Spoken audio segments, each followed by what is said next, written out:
Okay, we should be okay now. Habari ndo hiyo. Good. Open and let's go.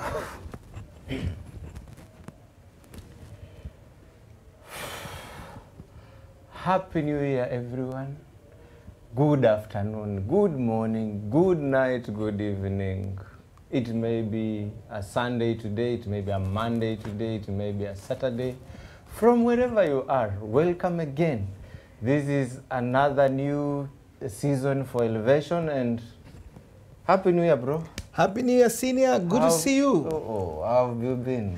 I've been well. I've missed the show. I've missed the couch. It's been a while. So I'm very delighted to be back on Word Cafe on a new year, the 10th day of 2021. 10th day? Yes. How was your end year and beginning of new year? Right. My end year was pretty good. I thank God we managed to cross over to this new season very well. The reason I missed Word Cafe on the first edition on it was on 3rd, I think. Yes, Sunday the 3rd. We were feeling unwell, so we started the year very well, but then got a little bit unwell. We had a bout of flu, but then we thank God we are now revigorated. We are healthy. We are strong. Good. We are energized and just looking forward to what 2021 has in store for us, and we thank God. And I want to thank the entire team, Word Cafe, starting with you, our producer, and our guest for today. The family is growing, and I can just tell our viewers and our followers that this year, good things in store. Good things in store is a new season, new elevation. New season, new elevation. Yes. Okay. Yes. Ukisikia neno ama ukisikia jina, yes. Tanasha Donna. Tanasha Donna. What comes into my mind is Chibude, Chibudenga, Diamond. Okay. Yeah, I think for me, as much as I know they separated with Diamond Platinums, when I hear Tanasha still, I get to see that vibe. And you know, there's this song they sang together with Diamond, which was a banger, man. It was a great jam. So that is still in my memory. But I'm happy with what she's doing. She's now coming out as her own artist, and for me, that's a good thing. It shows she's a go-getter. Yes, for me, that's what Tanasha Donna puts in my mind. Erico Mondi, wife material. But then he's finally married. Did you see the wedding? I saw the wedding on YouTube, and you know, for a minute I was debating with my wife: is this for real? Is it cloud? And for me, I think he's doing a good job as a comedian. He's giving us good content. As to whether that wedding was legit or it was not real, it's not for me to decide. So but whether it's a showbiz or not, it's not for me to decide. But as a Kenyan, I think I like the kind of content he's giving us. He's a creative guy. That's why he calls himself the president of comedy. Himself. Actually, he was awarded, I think. He doesn't call himself. Yes, the president of comedy. Yes, he deserves it. He deserves it. I like his work ethic. In terms of craftsmanship as an artist, kudos, Erico. Good job. You are keeping us entertained. Okay. Yes. Bas. On the other moral things, it's for him and his God. Okay. Yes. I know Ezekiel Mutua has been on his case for the longest. But for the entertainment... For the entertainment, the guy is a genius. He's doing good stuff. He creates things. He's creating content. Okay. Yes, he is. I've missed you, Joe. I've missed you too. I've missed the entire team. But wanasema everything is for the good. And here we are, back on Word Cafe, being a new season. And our theme for today, ladies and gentlemen, is new season, new elevation. I've never felt this excited about a new season, personally. Somebody's saying or somebody's suggesting that 2021 is more same like 2020. Do you agree? Do you disagree? I will want to look at 2021 from a different eye. In regard to what 2020 taught us. Of course, we started the year all excited, looking forward to having a great year. Then, of course, COVID happened and changed a lot of things. As we mentioned in one of our last shows last year, was that what doesn't kill you makes you stronger. So I'm getting into this new season as a stronger person. As VTT, I'm way much stronger. As Word Cafe, we are much stronger. So I want to believe that the year is going to treat us well, no matter what curveballs come. If we survive 2020, 2021 has nothing that is going to put us down. If we survive, man, we are here. It's the 10th day. And we managed to live through some of the most unprecedented times. Zikuje. Nalo, kaende. Whatever.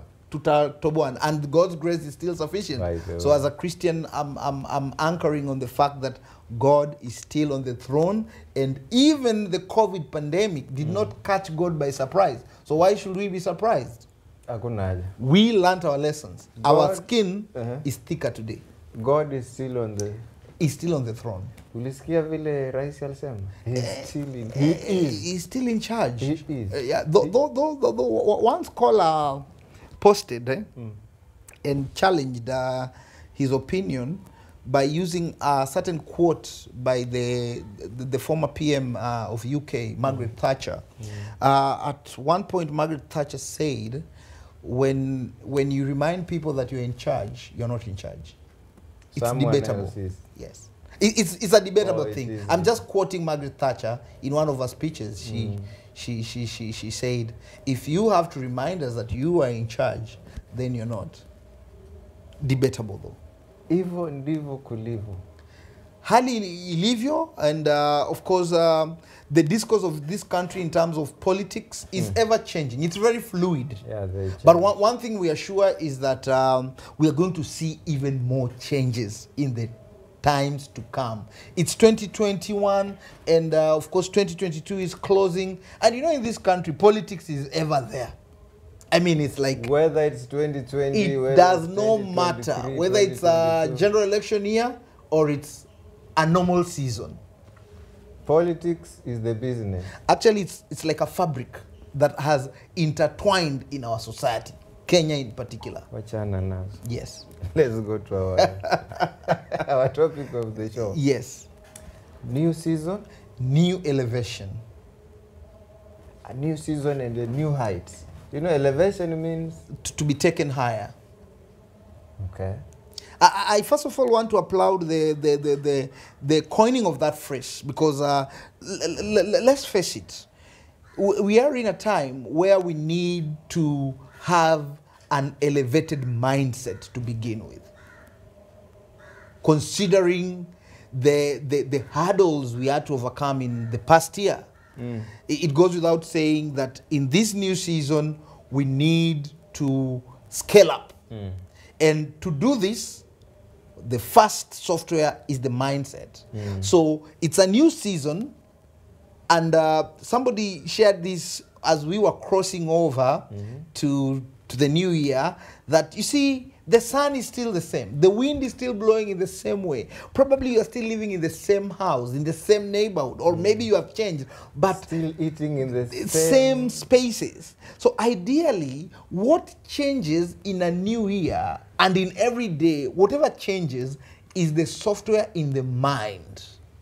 And once that changes, that becomes the tool that can now take you to that high elevation, because seasons do change. But if your mindset does not change, you actually remain there. Yes. But I like something in technology. Yes. There is what we call upgrade. Yeah, I've seen software upgrades. Software upgrade. True. Right? Yes. That is something you can do willingly or unwillingly. Then we have the update. Yes. There are some things when you touch the update button, yes, you upgrade forcefully. So the system forces you to upgrade. Yes, when it advises you to update, and you're not. it will drag you down. But the moment you click update, you are in it, whether you like it or not. So and the update plays at a higher version than the previous one. And whatever worked on the previous version can't work in this new version. Yes, it doesn't. And now, do we need this in our mind? Can our mind work as a technology or something like software or an app, let's say? Actually, our mind is a software, beginning using a technological term. Our mind is purely a software. In fact, when God was creating us, before we came and discovered the computers, the mind was a microchip that God put it inside us. Right. And of course, scientists have proven that many times, many human beings die without maximizing the potential of their minds. Hence, as a software, I want to totally agree with you that every other season we need to update to a higher version. And that update is the change of the mindset to the demands of the time. And it's good you've brought the technological bit here. I don't know if you've seen it, but WhatsApp, the WhatsApp app has been asking us to update, and every time you ignored, it will still pop up and ask you to agree to their terms and conditions. In fact, the politics right now is the fact that WhatsApp will be able to, once you accept on their new terms, because you'll click there, I agree, and let's call it a spade a spade. Yes. Most of us don't read those terms and conditions. But even if you read, you must agree. Not must. Bro. Yes. If you don't agree, you will not use that. That's where I was coming in. So if you don't agree with some of their terms and conditions, for example, one of the things that is possibly going to happen is that they are going to harvest our personal data on WhatsApp. And because WhatsApp is still owned by Facebook, by Zuckerberg, then they'll be able to have that data and use it for targeted marketing. Meaning, very soon, we shall start seeing popping ads on our WhatsApp. And because, as you've said, either you get out of WhatsApp or you agree to the terms and conditions, my friend, that is where we have reached. WhatsApp 2.0. Turudi kwa season. But the update is happening. Even for them, when we connect it to our theme, you see, it's progressive. And any app in our gadgets is always updating, because the version that we had previously has to keep growing. It has to keep growing. So if, as a human being, you maintain your mindset at the same mindset you had in 2020 and you want to move with the same in 2021, then there's a problem. You have to elevate and move to the next level. Why a problem? Because the demands of the day are changing. The demands of this new year are going to be different from the demands of the previous year. Hey. Yes. Hey, wait a minute. Kuna Happy New Year's hapa. Watu walikuwa wamekumisi. Karibuni. I think tutaweka kanamba pale chini. We are accepting gifts. New Year gifts. I mean, I miss you too. Ruben Murunga is saying a Happy New Year, bros. Yes, we appreciate Ruben. Yeah? Yeah. Pia mgeni asalimiwe sana. Mgeni ulipo huko. Hi. Umemulikwa. She's a beautiful lady. We'll bring her on camera next time. Yeah? Yes. Murunga anasema tuko kwa show Doha ndani. All the way from Doha. Amina. Liz D is watching. Kwa mahali amejificha lakini ana watch kutoka mahali ambapo ametulia. Awesome, Then we have awesome. Mick D Michelle. Mazema jina mengine mniambie tu vile zina pronouncewa. Mitch ama Mick D Michelle. Karibuni. Karibuni sana. Esther Musalia is saying tuned in from Malindi. Tuko pamoja. Kabisa. Margaret Ngadi anasema following, hajasema kutoka wapi. But habari ndo hiyo. Videdi mdogo anasema greetings men of integrity. Wow, Videdi. Big up. Tumuevia. Salute. Yo tunampiga salute yani. Unakumbuka salute for the king. Alafu, about. Run and run and run. I am a bird. Now, let's You turn remember it- that song? I have no idea. Back in the nimesahau. days, Mimi nilikuwa kijijini, Oh, no. zetu zilikuwa za kuruka kamba. Oh, you are the people who went to school in groups. No. You know, some people went to group of schools, but others went to school in groups. Tutajibu hiyo baadaye. Ilikuwa lazima unilete hadharani. Inaruhusiwa. Bro, Yes. ilikuwa lazima uniseme kwa watu. Usijali. Can I tell you what happened when I was going to class 1? Talk to us. I schooled a far place from where our home was. And every morning I had to drown before I go to school. Drown and then you reach school? That was the only way. Meaning you had to cross a river, like literally? You don't cross the river, you drown in the river. But if you drown, you will not survive. You will not have been seated yet. If you make it to the other end, so then you are go swimming across. You can't swim. But here you are. I'm a small boy, yes. alone, yes. in a stream. It used to rain like every night. So you go to the stream and it is full. So what I used to do, before you reach the stream, you have to pass through a lot of long grass. Yes. Unatoa nguo zako zote na vitabu. Tupa huko. Unatoa nguo zote na vitabu, unafunga pamoja kwa karatasi ya kuna polythene. Yes. So unabeba juu isiingiwe maji. You have to pass through the grass. So unabeba as high as possible isiingiwe maji. Paka kwa river, still holding them like this, you throw them the other side. Wow. Now you walk up the stream. You don't cross here, because if you cross here you will die. Absolutely, you'll be carried away. You go up upstream, then you fall in the stream. So you begin the struggle before you drown completely. You might have reached a crossing point, and you cross. That is how I every other day, every morning, Monday to Friday. And your parents were aware of that? I don't know if they cared or that. I don't know, but they cared. Anyway. Ladies and gentlemen, the struggle senior underwent, but he's here. So when you remind me of group of schools or going in a group to school, that is what comes. No, to you my made mind. it. You made it. That's what matters. You made it. You're here today. By the way, it's January. Very well. Unadaiwa pesa ngapi na watu wangapi? Now, ama wewe ndio unadai? Skiza, mimi nimeamua kwamba, you know, there are those jokes and some of the realities of January, of people calling lower January, middle January, upper January, upper January. Hizo ni gani sasa? As in, you know, lower January is when it starts. Then we have middle January. So we are where? No, for me, I don't prescribe to that. According to what you are? According to these definitions of other people, we are now in middle January. Then we'll have upper January, then upper. Meaning, you know, there are people who say January has 60 days. But me, I know January has 31 days, and January is going to treat us well. Bado 21 days, ama 20 days. 21. We are on the 10th day. 20. So I don't want to prescribe with January. I want to talk about January, and I know it's going to fill our lives with blessings. Remember, our words are creative.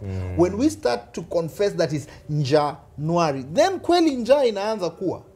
January, by the way. No, I've refused to be in January. All right. I don't want to prescribe to that philosophy, because immediately you accept that this month is going to treat you badly, it will. And let's thank God we've been able to take our kids back to school. That's already a blessing. We are already here. We are on one cafe. That's a blessing. Why would we want to have that poverty mentality of saying now this month, you know, is going to treat us badly? If you want it to treat you badly, it will. But sorry. Excuse me. There's a feeling I have for January. Yes.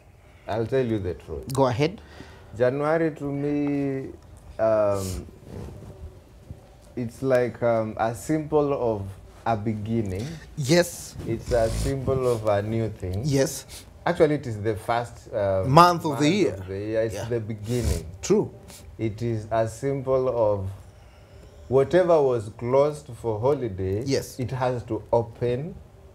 Like, you remember, like, after 23rd, many offices closed. In January, they have to open. So Absolutely. to me, January is a Fresh symbol start. of opening again, starting afresh. You know, like for those who completed their studies last December, they have to begin afresh somewhere else, like in an office in January. Yes. So na mambo ni kama hayo. Tutoke huko. A new season, new elevation. Absolutely. What do we need? Number one. Very well. It's good. I want to appreciate the background you've shared and even bringing the element of the philosophy of January, and that's why up front I've just shared. I want to. I wouldn't delve into that. I wouldn't delve into kudaiwa ama kutokudaiwa. I would want us to be, remember we are talking of a new elevation. And you cannot talk of a new elevation and you still get stuck to who are your debtors, who am I owing, and calls are coming in and you don't want to pick them. No way. We are changing the narrative. We are changing that narrative. Can we go to point? Yes. We are changing that. We're changing that narrative, and that's why I've said it's good you brought that up first, because that's the context. Because many times we get into January and hey, maze unajua, ninkutana na my house owner and like nikasepa, nikakimbia. Kwa sababu gani? Sijalipa. Hapana. We are talking of new elevation. Trust me, there are people who are building houses in January. There are people who are buying new automobiles in January. Remember, mining inaendelea January, construction inaendelea. Absolutely. Import inaendelea. New things are happening. But if you want to look at January as a time of deep need, I attended one on the 2nd of January. That's what I'm saying. This year has started on a very elevated front. We were celebrating a colleague exchanging vows on the 2nd day of January. In fact, our parish priest was very excited. It was like, these are new beginnings. Look at what God is doing, a new thing. I have never been so energized. So, preach it. I have never been so energized. Guys, let us be energized and excited about the new season that we are in. Even it's raining in January. It is. Today, as we were going to church, there were showers of blessings. Okay. All these is in light to show us we are in a new season. And as we have talked, looking at our theme of today, a new season, new elevation, there are few things we have to do deliberately to attain this elevation. It doesn't come by just hoping. Remember, guys, we have always said at One Cafe, hope is not a strategy.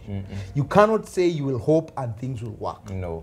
It can't. So you must have that narrative that you create for yourself.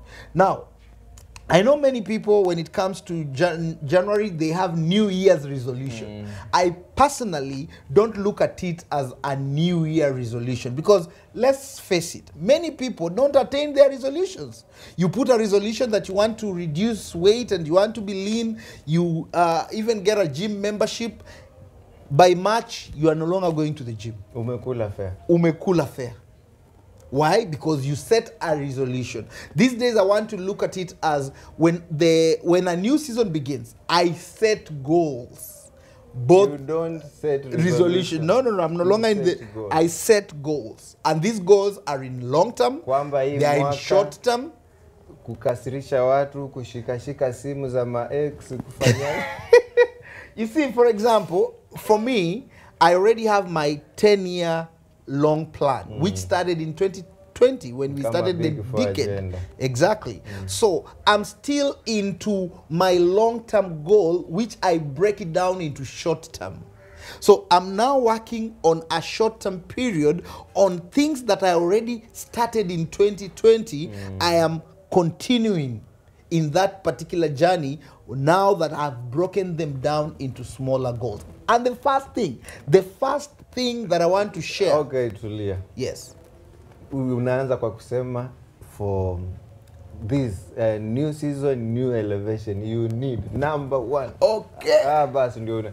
Nako umetupeleka raba mzee. No, I'm just sharing. I think I'd missed this platform and Ulikuwa umejipanga. And I'm passionate. You know, I love what we are doing here, and there's nothing as beautiful as having an opportunity and having our followers checking on us and just sharing this ideas which can go a long way into making us better humans. You know, so for new season, a new elevation, the first thing I want to submit, remember we are sharing here, these are not absolutes. They are things we are sharing as Word Cafe to make us better humans.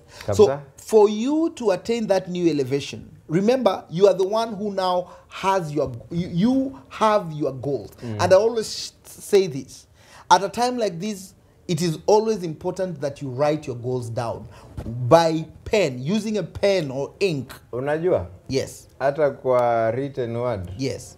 Inasema write down. You can say that again. So don't type. Don't type on your phone and put it as a reminder. Don't type it on your laptop or your computer. Use your hand. There's a way your subconscious connects with your hand. So write your goal down the old school way, in a notebook, in a writing pad. Once you've written them down, now the first bit is create time blocks for attainment. Time blocking. Yes, of those goals. So number one? Time blocking. Now, time blocking is a technique that has worked for me over time. Where in time blocking, you ensure these are my goals, and as I've said, work with goals which are written, such that you can split your goals into quarters. The first quarter, here has 4 quarters, so have quarterly goals. Then, with these quarterly goals, break them down further to weekly goals, so that every week you are clear about what you're doing. Personally, I have a softboard in the house where every day I write what I'm going to do. So tomorrow being a Monday, I'm already aware of what I will do. So I've set my time blocks in such a way that I know, let's say I have this time block from 5 a.m. to 6 a.m., a whole hour to do some stuff. Then I set another time block. Maybe by the time I'm a trainer, so sometimes I have clients. So I've already set a time block, like maybe from 8 to 10, from 11 to 1, then from 2 to 4. So I have, like, my ideal day has 4 time blocks. And in these 4 time blocks, I am doing things that are moving me towards my main agenda. Correct. So this way, I'm able to block out distractions and be very particular on the things that I need to do on that particular day. Hence, when you have time blocks for yourself, depending with your schedule, it could be 1 hour, it could be 2 hours, it could even be a 30-minute time block where you are focusing on a serious agenda. Let's say you're writing a sales proposal and you give yourself 1 hour. During this 1 hour, you're not checking any social media, you're not taking, you're not doing any meetings. It is your time. A time to be totally productive. So I want to just encourage all of us that let us enhance our time blocking, because once you have time blocking, you will not even allow an intrusion to you. You know, like for those who are, let's say, employed, you are in this working space and a colleague comes in and mpige naye story. Once you're in a time block, you will not allow it. I'll get back to you. Or a phone call comes and maybe it's not important, because when you have time blocked, you are able to have 4 quadrants, such that you'll be able to know this is something I need to do now. This is something I can do later. This is something that has to end within this particular time period. Right. Yes. Like if I'm supposed to do this by 8 a.m., you will have done it. This email must be sent in the next 15 minutes, in the next 1 hour. So you do it. And as you do the tasks, so the time blocking enables you to do tasks. Okay. Let's say you're editing a video as a professional. You need your 3 hours. So in these 3 hours, nobody can come into your space. If possible, simu inawekwa kando. Actually, iko kando. Of course, you'll be able to know the calls to receive and the calls to maybe share, you can call me later stuff. That is there. So it's for you to determine what you can take and what you can't. That is why you can go to an office and you're told, book an appointment. You know, some people take it as offensive, but it's not offensive. Yeah, lakini kuna hizi simu inatoka kwa VTT. Yes. Na VTT mazao niokolea. Okay, kitu nataka si kitu ya muhimu, lakini VTT ndio iwapiga. Utachukua. Very good. Unachukua na unasema, hey, VTT, there's something I'm working on. Give me like an hour, I'll get back to you. I will appreciate. All right. Yeah, there are calls you'll have to pick and just tell them, I'm working on something. Like now, like you, maybe you're working on a serious project, you're doing your editing, and I want to come and tupige nayo story. You see story inaweza ngoja. Aita so utaniambia nitakushtua baadaye, which I will appreciate, you know? So if you don't have time blocking, somebody will come and like, hey Vini, niko tao tokea. Ushatokea. Meaning umeharibu ile shughuli yako. And this cuts across whether you are a student, whether you are self-employed, whether you are employed. Once you time block, you become productive. You will not even open YouTube. You will not open Instagram. You will not go to TikTok. You will ensure you are doing that which you've intended. Ukishaimaliza ndio unaitik. Then you move to the next time block. And unaitik, then you talk. Then now you can, hey, what's up? Ni kahawa tukunywe? Tunakunywa sasa kahawa. Okay. So you already time blocked. You have time blocked. You've become productive on what you wanted. Let's say you've time blocked 2 hours to call prospects. You have a list of names of companies or contacts that you want to call, book appointments, or schedule meetings. 2 hours and you make, let's say, the calls you wanted, depending with the number of those calls. You see, you are being particular and you're being productive at that time. So you'll be able to slot in maybe the meetings that you'll want to do through the phone calls, or in your time blocking, you are going to have 3 meetings or whatever meetings that you're going to have. So during that particular time, what the time block will do, it will avoid distractions and show you what needs to be done in this particular time. That is why in schools there is a timetable, so that during the timetable a teacher knows I'm supposed to be in Form 3X, I'm supposed to be in Form 4G. It's very clear. And in the event that something else happens that takes you out of that, it has to be something superior to what you're supposed to be doing. Without that, your day is going to flow in a very fluid manner, such that hapo ndo unasikianga whatever comes goes. Kweli. So time blocking for me, I advocate for it any day, any time. For you to attain the high elevation. All right. Yes. And a perfect example, right now we are seated on one cafe. Even if somebody calls you right now, you will not pick the call. No. Even if somebody does the doorbell, we will not open the studio until we are done. Because this is a time block we've picked for ourselves to talk to our honorable ladies and gentlemen. Makes sense. Yes. By the way, to introduce SMS. Very well. To introduce SMS. Wow. To introduce WhatsApp. Kuna wale wanasema they can't comment, wanapenda kuchangia, they would like to be part of the show, but privately. So to introduce SMS, WhatsApp on 0788444473. Karibu. Kudos to that, senior. That's very good. I think you've gotten into the needs of the time. I was in a ngoja. Frank Angoli anasema Happy New Year, guys. Salute to Bwana Angolio. Ndo kuna jina ilinishinda kusoma. Jina gani ili kutatiza? Ya huyu mrembo. Anaitwa Mitch D. Mashal. Greetings from Miss Saisi. Miss Saisi ametusalamia, nafurahi sana. Okay. Inafaa umlete kwenye show. Wajua Saisi tuko wengi. I know. That's why nimecheka. John Mulinga, this is actually my huyu ni babangu bwana. Anasema Evangelist John watching from Nairobi City. Big up Evangelist. Salute. Okay. Tuende commercial break. Atuhitaji commercial break. Let's just run. Let's run this. We are energetic. It's a new year, man.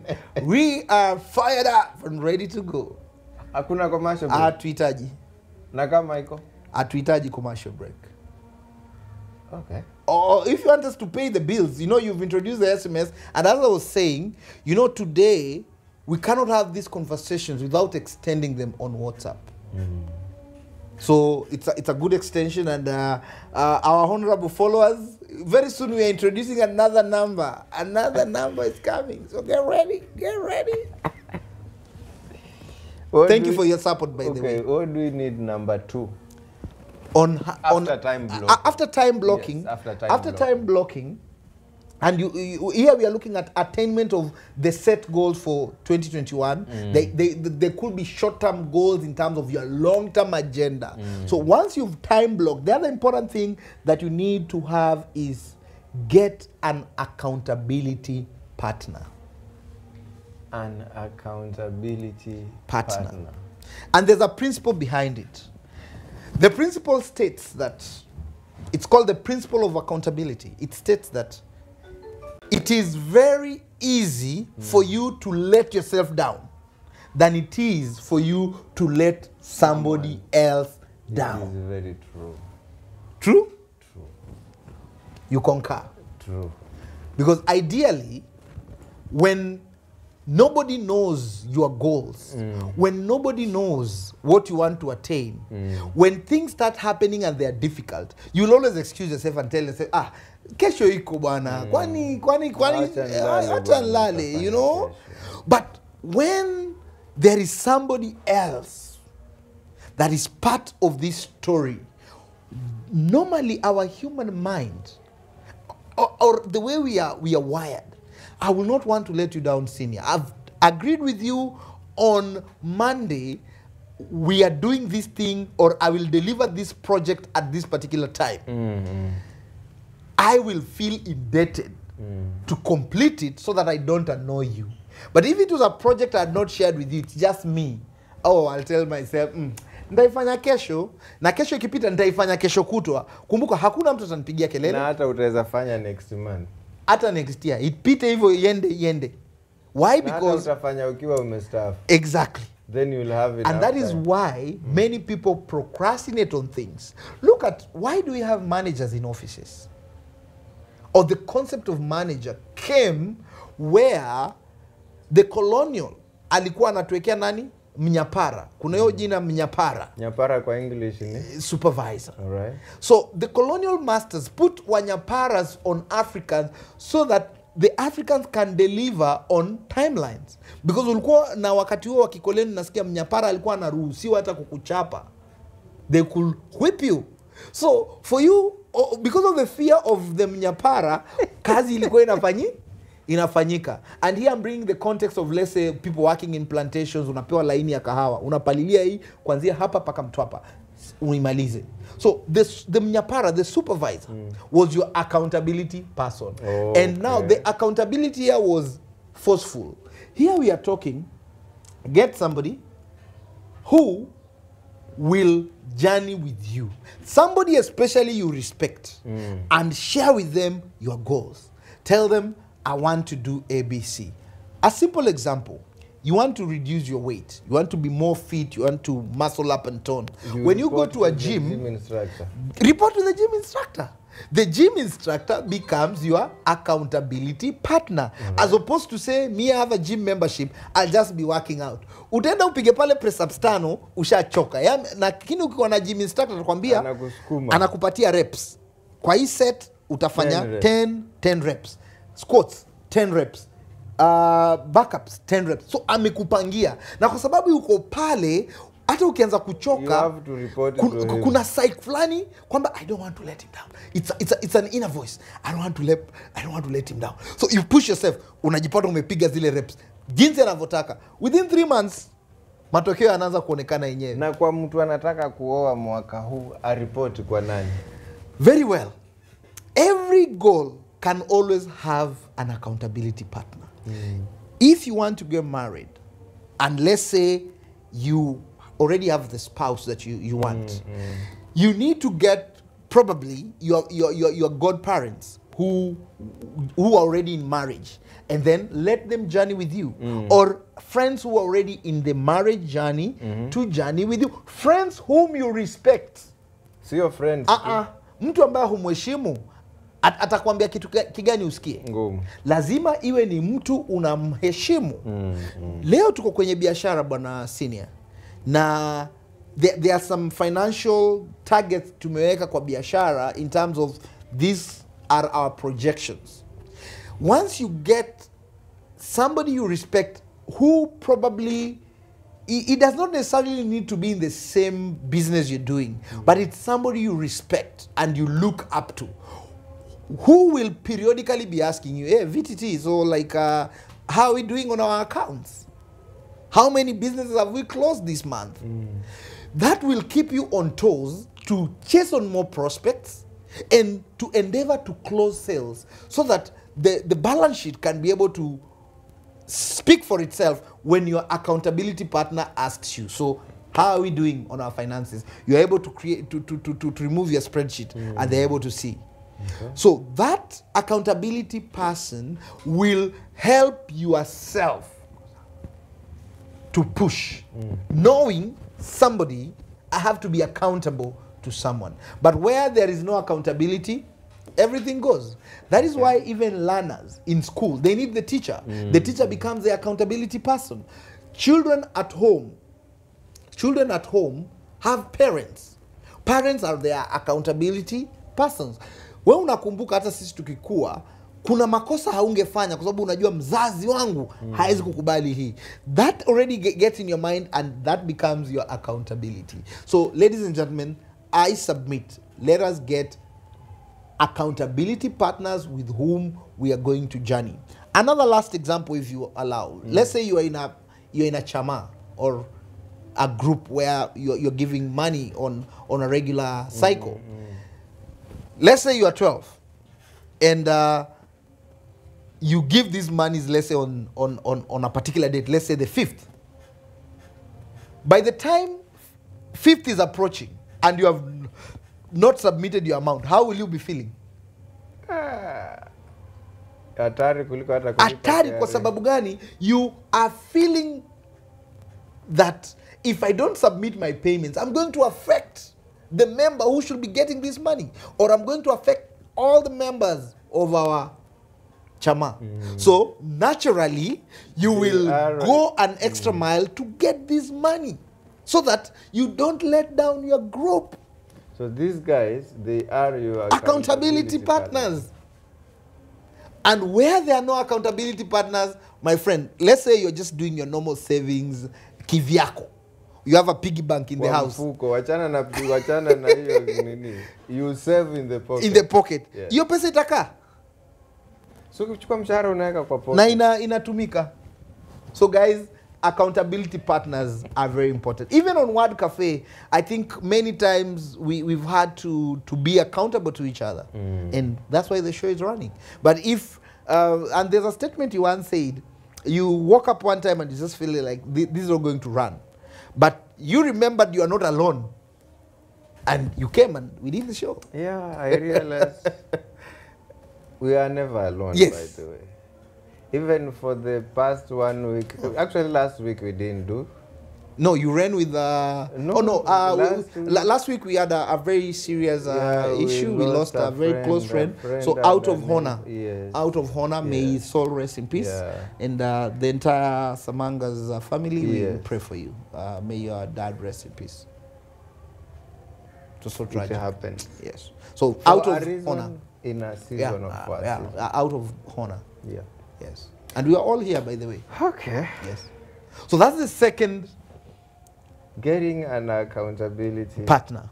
Once you have created your time blocks. Of course, you already have your goals. It starts with the goals you have. We are talking of high elevation. Sio upate partner ndio utafute goals. Kuwa na malengo. Activity tu unaona niwe na goals gani? Ushafeli bro. Una malengo. Alright. Umeweka time blocking, umepata accountability partner. That can now take us to the third step. Number 3. Are you ready? Twende. Remove all temptations along the way. Hebu rudia kwa Kiswahili. Toa vishawishi ambavyo vinaweza kukukatisha tamaa. Majaribu. Yote hayo majaribu, vishawishi. Nalo. Remove temptations. Tuondoe majaribu. Yes. There are temptations that can be removed and there are those that will just be overcome. Kama hii uko na 20 bob. Yes.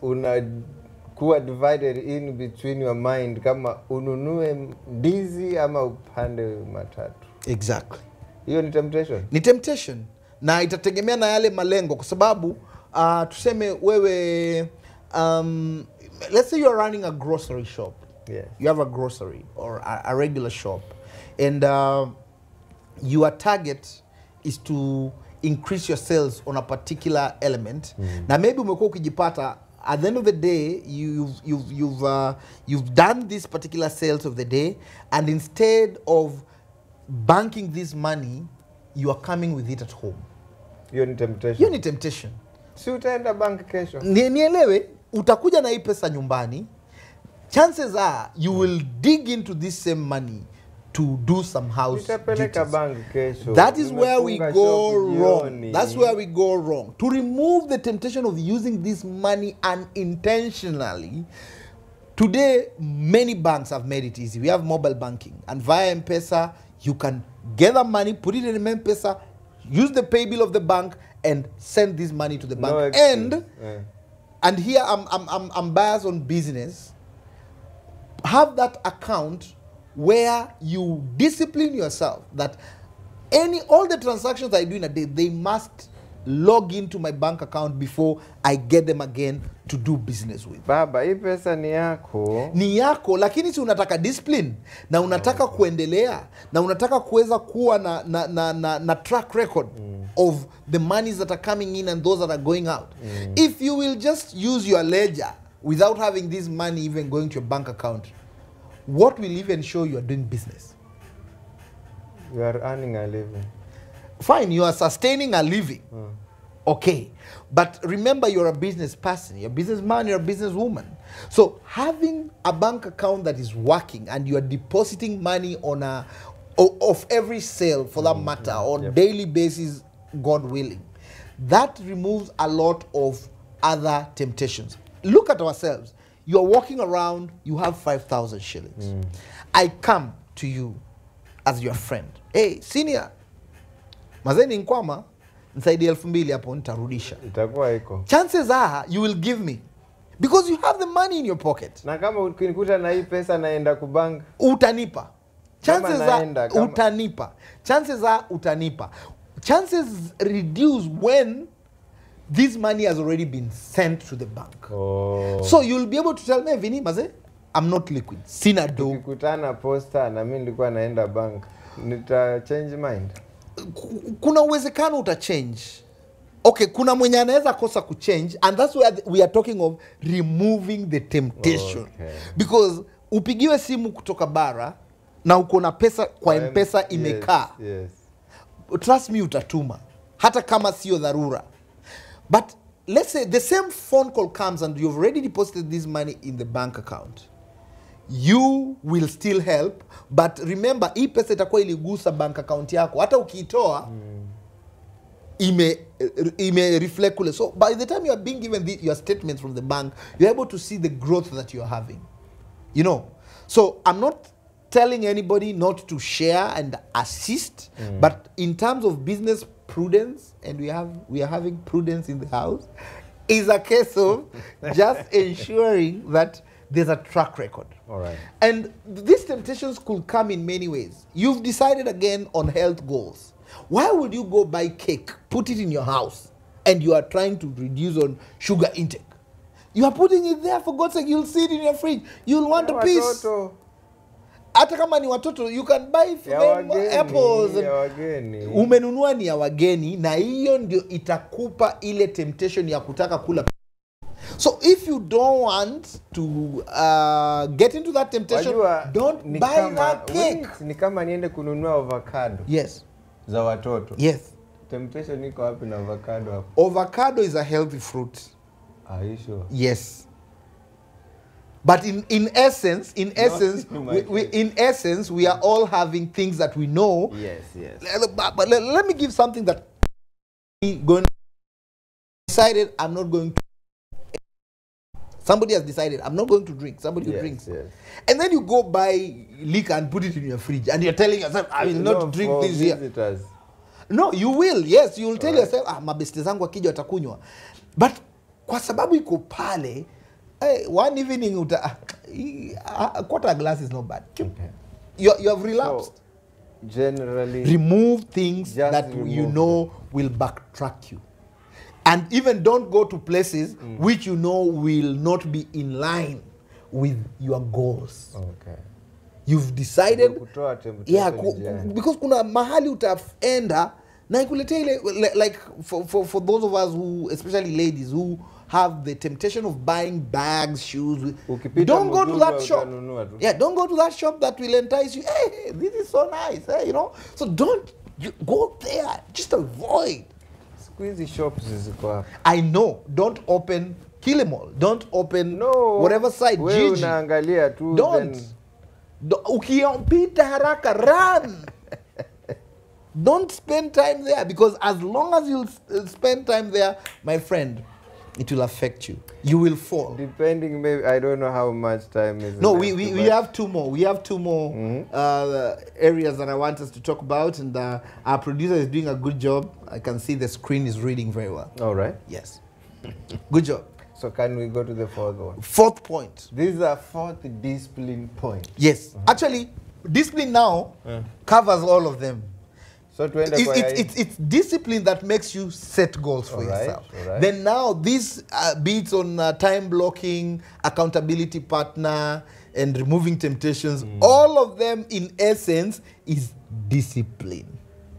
Because discipline is what carries you to your elevation. So this is discipline broken down into small beats on actionable areas. Because normally if we will just sit here and say, which is true, we could sit here and just say, for you to attain a high elevation in this high season, be disciplined. Thank you guys. Let's meet next time. Imetosha, lakini mtu anasema hii discipline sasa ni it's a blanket. Now we have to break it down to what we are sharing, then we make it practical. Do we have a fourth one? And a fifth one. The fourth one, eat your frog fast. People are wondering. I'm not Chinese, by the way. Eat alone. I'm not Chinese, and I don't do Chinese restaurants. But guys, eat your frog fast. I hope you're understanding. Have you been eating frogs? Okay. Let's break it down. Assist us to understand, yes. Eating your frog is a principle which basically suggests do the hard things first. The hard part. Yes. In everything that we are doing, let's say you are a student, and I remember my days in class. There are subjects I never used to like revising. But you remember our teachers used to tell us, that is the subject you need to start with when your brain is fresh. I can still remember Mr. Malumbe. Big up, my chemistry teacher. Now, by eating your frog fast, this basically means in every duty